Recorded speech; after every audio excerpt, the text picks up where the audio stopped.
GDP growth has progressively improved from 5.7% in the April to June period of FY18 to 6.5% in the second and 7.2% in the third. A 6.6% growth in full fiscal year FY18 projected by the Statistics Ministry implies a 7% growth in the last quarter.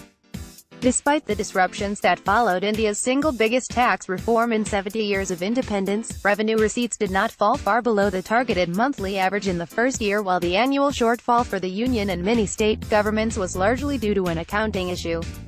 The trend hints at GST revenue collection picking up momentum on account of two growth drivers: a simpler but tighter compliance regime that will be enforced soon and the ongoing economic recovery. GDP growth has progressively improved from 5.7% in the April to June period of FY18 to 6.5% in the second and 7.2% in the third. A 6.6% growth in full fiscal year FY18 projected by the Statistics Ministry implies a 7% growth in the last quarter. Average monthly GST receipts in the August-March period were 89,885 crore rupees, a tad below the combined targeted 91,000 crore rupees for central and state governments.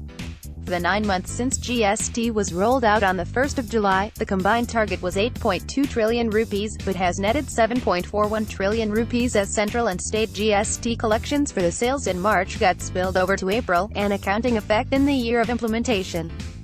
For the same reason, central government's indirect tax revenue receipts for FY18 fell short of the targeted 9.2 trillion rupees by 51,856 crore rupees in the revised estimates, as per budget documents. A finance ministry official, however, said revenue collections are already improving. GST receipts in April, for sales in March, is expected to be around 95,000 rupees minus 96,000 crore, said the official, who spoke on condition of anonymity. The official, however, added that there could be monthly variations in indirect tax receipts on account of festivals, year-end, and other seasonal factors impacting movement of goods in the supply chain. A few rule changes in the offing for tightening compliance is expected to add momentum to this revenue growth. The continent-sized 2.4 trillion rupees economy dropped interstate trade barriers and is adopting uniform electronic document for goods shipment anywhere in the country. Electronic permits called e-waybills are in place for interstate movement from the 1st of April and are being rolled out for local transportation. The authorities are now linking e-waybills generated by businesses for goods shipment with their sales returns in GST-R1 form to detect tax evasion. Some invoices go into e-waybill and to GST-R1. Once GST-R1 returns are filed, we can match the data. We know who the sender is and who the buyer is. We can pick up all the e-waybills of a sender and see if they are part of the GST-R1 filed, said Prakash Kumar, Chief Executive Officer of GST Network, the company that processes tax returns.